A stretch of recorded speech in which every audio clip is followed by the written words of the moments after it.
ನಮ್ಮ ಮನಸ್ಸು ಕೂಡ ಒಮ್ಮೊಮ್ಮೆ ಹೀಗೆಯೇ ಕೊತ ಕೊತ ಅಂತ ಕುದಿಯುತ್ತಾ ಇರುತ್ತೆ ಅಲ್ವಾ?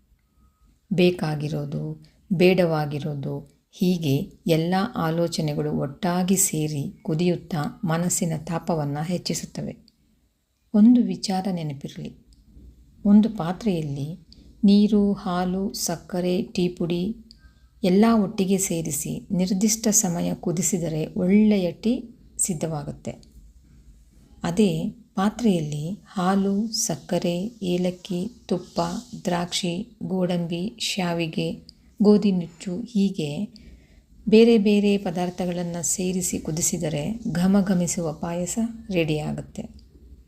ಆದರೆ ಅದೇ ಪಾತ್ರೆಯಲ್ಲಿ ದ್ವೇಷ, ಅಸೂಯೆ, ಕೋಪ, ಹೊಟ್ಟೆ ಕಿಚ್ಚು ಇಂತಹ ನೆಗೆಟಿವ್ ಅಂಶಗಳು ಸೇರಿಕೊಂಡರೆ ಅದರ ಫಲಿತಾಂಶವೂ ಕೂಡ ಕೆಟ್ಟದ್ದೇ ಆಗಿರುತ್ತದೆ. ಹಾಗಾಗಿ ನಮ್ಮ ಮನಸ್ಸೆಂಬ ಪಾತ್ರೆಯಲ್ಲಿ ಏನು ಸೇರಿಸಬೇಕು, ಎಷ್ಟು ಸೇರಿಸಬೇಕು, ಹೇಗೆ ಸೇರಿಸಬೇಕು ಅನ್ನೋದು ನಮ್ಮ ವಿವೇಚನೆಗೆ ಬಿಟ್ಟ ವಿಚಾರ. ಆದಷ್ಟು ಒಳ್ಳೆಯದನ್ನೇ ಸೇರಿಸೋಣ.